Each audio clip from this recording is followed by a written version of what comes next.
اب اہل تشیع میرے پاس آئیں اور مجھے کہیں جی آپ ماتم پہ ہم سے کریں، میں کہوں گا یار ماتم میرا اختلاف نہیں ہے آپ کے ساتھ اتنے بڑے لیول کا، میرا آپ سے بڑے لیول کے اوپر جو اختلاف ہے عقیدہ امامت کے اوپر ہے کہ آپ رسول اللہ کی وفات کے بعد بھی کسی شخص کے بارے میں یہ کلیم کریں کہ اللہ اور بندے کا تعلق رہتا ہے، جس طرح صوفیاء کشف کے نام پہ مان رہے ہیں عقیدہ اور آپ امامت کے نام پہ مان رہے ہیں، تو سر یہ تو بہت بڑا مسئلہ ہے۔ جب تک یہ مسئلہ سیٹل نہیں ہوتا تو میں تو اس کو کفر اسلام کا مسئلہ سمجھ رہا ہوں نا اپنے لیے۔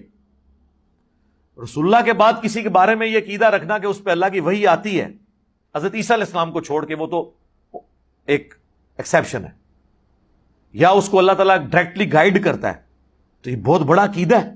جب تک میرا آپ کا یہ مسئلہ حل نہیں ہوتا میں آپ سے آگے کسی اور مسئلے میں بات کر ہی نہیں سکتا، باقی مسئلے تو بعد میں بہت چھوٹے ہیں۔ باقی میں مرزا انجینئر صاحب کی گفتگو کے اوپر دو عنوان پہ گفتگو کروں گا، یعنی دو نکات کے اوپر گفتگو کروں گا۔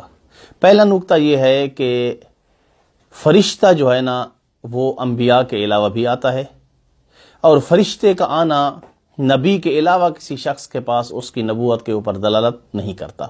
پہلا ٹاپک میرا یہ ہے، اور دوسرا عنوان یہ ہے کہ ہم امامت کو کیا سمجھتے ہیں، ہم امام کو کیا سمجھتے ہیں۔ ان دو ٹاپک کے اوپر میں یہاں گفتگو کروں گا انشاءاللہ۔ پہلی مثال ہے قرآن مجید میں سورہ نحل کی آیت نمبر 68۔ اللہ تعالیٰ فرماتا ہے وَأَوْحَىٰ رَبُّكَ إِلَى النَّحْلِ، اور تمہارے رب نے وحی کی کس کو؟ نحل کو، کہ وہ کیا ہے، پہاڑوں میں گھر بنائے اور درختوں پہ گھر بنائے۔ اب وحی کس کو ہو رہی ہے؟ اس کو شہد کی مکھی کو وحی ہو رہی ہے، شہد کی مکھی کو وحی ہو رہی ہے۔ اس وحی کا ہونا، فرشتے کا آنا شہد کی مکھی کے پاس، یہ اس کی نبوت پہ دلالت نہیں کرتا۔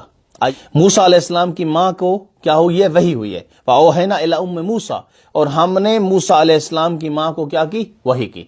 اب نہ تو موسیٰ علیہ السلام کی جو والدہ ماجدہ ہیں وہ نبی ہیں، نہ فرشتے کے آ جانے کے بعد وہ کیا ہیں؟ نبی ڈکلیئر ہو جاتی ہیں۔ نہیں، نبی انسان کب ہوتا ہے؟ میں نے پہلے عرض کیا ہے، نبی اس وقت ہوتا ہے جب نبوت کا دعویٰ کرے۔ ہمارے کسی امام نے نبوت کا دعویٰ نہیں کیا۔ اللہ تعالیٰ فرماتا ہے وَإِذَا أَوْحَيْتُ إِلَى الْحَوَارِيِّينَ، کہ ہم نے وحی کی کس کو؟ عیسیٰ علیہ السلام کے حواریوں کو۔ اب عیسیٰ علیہ السلام کے حواری نبی تھے؟ نہیں تھے، نہیں تھے، ارے بھائی نبی بھی نہیں تھے، اور فرشتوں کا ان کے پاس آنا بھی ان کی نبوت کے اوپر دلالت نہیں کرتا۔ تو ایسی بہت ساری قرآن مجید کے اندر مثالیں ہیں کہ ایسے انسان موجود تھے جو نبی نہیں تھے، ان کے پاس فرشتے آتے تھے، اور کسی نبی کی نبوت اس پر منحصر ہے کہ وہ نبوت کا دعویٰ کرے۔ بات یہاں پر ختم ہو گئی۔ آگے اور آ جائیں، قرآن مجید سورہ قدر کے اندر اللہ تعالیٰ کیا فرماتا ہے؟ تنزل الملائکۃ والروح، کہ اللہ کے فرشتے نازل ہوتے ہیں اور روح نازل ہوتی ہے۔ یہ کب؟ لیلۃ القدر کی رات۔ یہ جو تنزل ہے نا، لفظ تنزل یہ مضارع ہے، اس کو کہتے ہیں مضارع استمراری، یعنی مضارع کنٹینیو، ہمیشہ کے لیے۔ ایسا نہیں ہے کہ جب یہ قرآن مجید کی آیت نازل ہوئی تھی اس وقت کیا فرشتے نازل ہوئے تھے، نہیں، یہ فرشتے قیامت تک نازل ہوں گے۔ اب بھی لیلۃ القدر میں کیا ہوتے ہیں؟ فرشتے نازل ہوتے ہیں۔ تو اس کا مطلب ہے کہ فرشتے رسول خدا کے بعد بھی اس امت میں نازل ہو رہے ہیں۔ یا تو آپ اس کا معنی مجھے سمجھائیں، تنزل الملائکۃ والروح، اس کا معنی سمجھائیں، یا آپ یہ اس کو تسلیم کریں کہ کوئی ہستی اس دنیا میں موجود ہے جس کے پاس اللہ تعالیٰ کے فرشتے کیا ہوتے ہیں؟ نازل ہوتے ہیں۔ دیکھیں یہ میرا پہلا نقطہ تھا۔ اب آ جائے میرا دوسرا نقطہ کیا ہے۔ دوسرا نقطہ میرا یہ ہے کہ امامت کو ہم کیا سمجھتے ہیں۔ دیکھیں، پہلی بات یہ ہے کہ مقدمتاً میں کہنا یہ چاہتا ہوں کہ اللہ کے بندوں کے اوپر، یعنی انسانوں کے اوپر، اللہ کے بندوں کے اوپر حکومت کرنا فقط اللہ کا حق ہے۔ اسلام میں ہمارا عقیدہ یہ ہے کہ اللہ کے بندوں کے اوپر اللہ کے علاوہ کسی کی بھی حکومت جائز نہیں ہے۔ اس چیلنج کو کوئی بندہ ٹھکرا کے دکھا دے، چاہے بریلوی ہے، چاہے سنی ہے، چاہے دیوبندی ہے، چاہے کسی بھی مسلک سے وہ تعلق رکھتا ہے، کسی بھی مسلک سے وہ تعلق رکھتا ہے، میرے اس چیلنج کو ٹھکرا کے دکھائے۔ اسلام میں یہ عقیدہ ہے مسلمانوں کا کہ انسانوں کے اوپر، اللہ کے بندوں کے اوپر حکومت کرنے کا اگر حق ہے کسی کو تو وہ اللہ تعالیٰ کی ذات ہے۔ اب امام کو ہم کیا مانتے ہیں؟ ہم امام کو یا نبی کو اللہ کا نائب مانتے ہیں۔ تو رسول خدا کی جب وفات ہوئی، ہاں نبوت کا سلسلہ رک گیا، لیکن اللہ کی حکومت باقی ہے۔ اس کے بعد بھی اللہ کا نمائندہ ہونا، یعنی جو اللہ کی حکومت کو انسانوں کے اوپر کیا کرے؟ قائم کرے، ہونا ضروری ہے۔ اس کے متعلق قرآن مجید کی آیات ہیں۔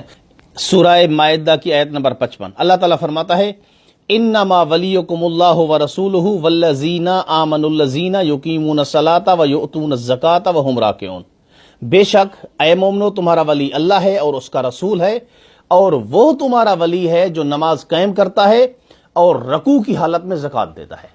آئیے کہ اس آیت کا شان نزول دیکھتے ہیں ہم اہل سنت کی کتب سے، سب چیز واضح ہو جائے گی کہ یہ آیت کب نازل ہوئی۔ یہ میرے سامنے روایت ہے، فخر و رازی اپنی تفسیر کبیر کے اندر لکھتے ہیں۔ وہ کیا لکھتے ہیں وہ روایت آپ کے سامنے میں پیش کرتا ہوں۔ کم از کم 40 علماء اہل سنت نے ان روایات کو، اسی مضمون کو کہ اس آیت کا جو شان نزول ہے وہ علی علیہ السلام کے اوپر ہے، وہ ساری روایات کو انہوں نے لکھا ہے۔ یہ روایت ہے میرے سامنے، ابو ذر سے ہے، جناب ابو ذر غفاری سے ہے، اور فخر و رازی لکھتے ہیں۔ کیا لکھتے ہیں؟ فخر و رازی لکھتے ہیں تفسیر کبیر کی جلد نمبر 12 میں اور صفحہ نمبر 26 کے اندر لکھتے ہیں۔ وہ لکھتے ہیں کالا، راوی کہتا ہے، ابو ذر کہتا ہے کالا صلیت مع رسول اللہ صلی اللہ علیہ وآلہ وسلم یوما صلاۃ الظہر فسأل سائل فی المسجد فلم یؤتیہ احد فرفع السائل یدہ الی السماء۔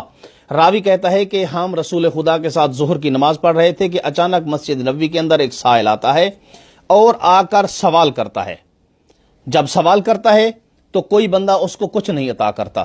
وقالا، اور وہ ایسے دعا کے لیے ہاتھ بلند کرتا ہے، کالا اللہم اشہد انی سألت فی مسجد الرسول فما اعطانی احد شیئا۔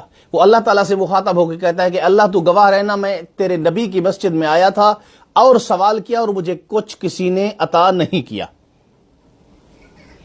وعلی کان راکعا، اور راوی کہتا ہے کہ علی علیہ السلام رکوع کی حالت میں تھے۔ فاومھا الیہ بخنصرہ الیمنی، علی علیہ السلام نے اپنی انگلی کے ذریعے اس کو اشارہ کیا۔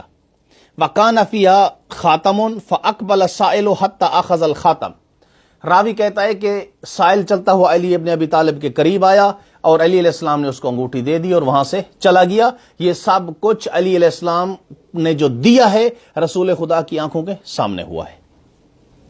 پھر جو ہی علی علیہ السلام نے یہ کام کیا، مسجد نبی کے اندر نماز پڑھ رہے تھے، اسی وقت رسول خدا نے ایک دعا مانگی ہے۔ کالا راوی کہتا ہے اللہم ان اخی موسیٰ سألک فقالا رب اشرح لی صدری ویسر لی امری واحلل عقدۃ من لسانی یفقہوا قولی واجعل لی وزیرا من اہلی ہارون اخی اشدد بہ ازری واشرکہ فی امری۔ راوی کہتا ہے کہ رسول خدا نے اس وقت دعا مانگی اللہ سے کہ اے اللہ، میرے بھائی موسیٰ نے آپ سے سوال کیا تھا اپنے امور کی آسانی کے لیے، اور دعا یہ مانگی تھی کہ اے اللہ میرے اہل میں سے میرے بھائی ہارون کو میرا وزیر بنا دے۔ یہاں تک رسول خدا نے دعا مانگی۔ پھر کیا کیا؟ پھر اللہ تعالیٰ سے کہا رسول خدا نے فَأَنزَلْتَ قُرْآنًا نَاطِقًا، اے اللہ تو نے قرآن مجید میں اس کو نازل کیا ہے۔ سَنَشُدُّ عَضُدَكَ بِأَخِيكَ وَنَجْعَلْ لَكُمَا سُلْطَانًا، ہم عن قریب تمہارے بھائی کے ذریعے تمہارے بازو کیا کریں گے؟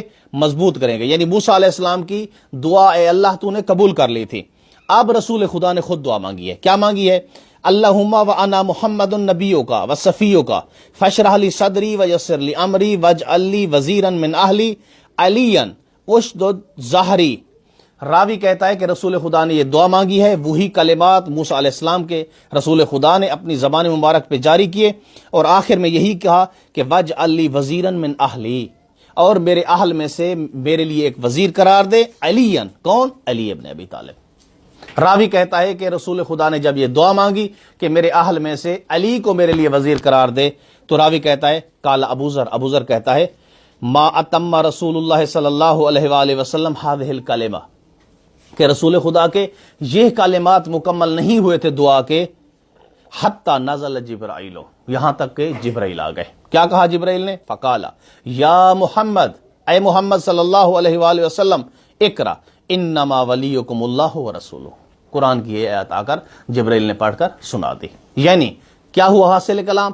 حاصل کلام وہی ہوا کہ اللہ تعالیٰ نے رسول خدا کی دعا کو قبول کیا، جس طرح سے موسیٰ علیہ السلام کی دعا کو قبول کیا تھا، اور آ کے جبرائیل نے خوشخبری دی کہ اللہ ولی ہے آپ کا مومنو، اور رسول ولی ہے آپ کا، اور اس کے بعد کون ولی ہے؟ وہ ولی ہے جو نماز قائم کرتا ہے اور حالت رکوع میں زکوٰۃ دیتا ہے۔ کس نے حالت رکوع میں زکوٰۃ دی ہے؟ علی ابن ابی طالب نے رکوع کی حالت میں زکوٰۃ دی ہے. تو اس کا مطلب یہ ہے کہ رسول خدا کی جب نبوت ختم ہوئی ہے، اللہ کی حاکمیت باقی تھی، اللہ کی جو حکومت باقی تھی، وہ رسول خدا سے کنورٹ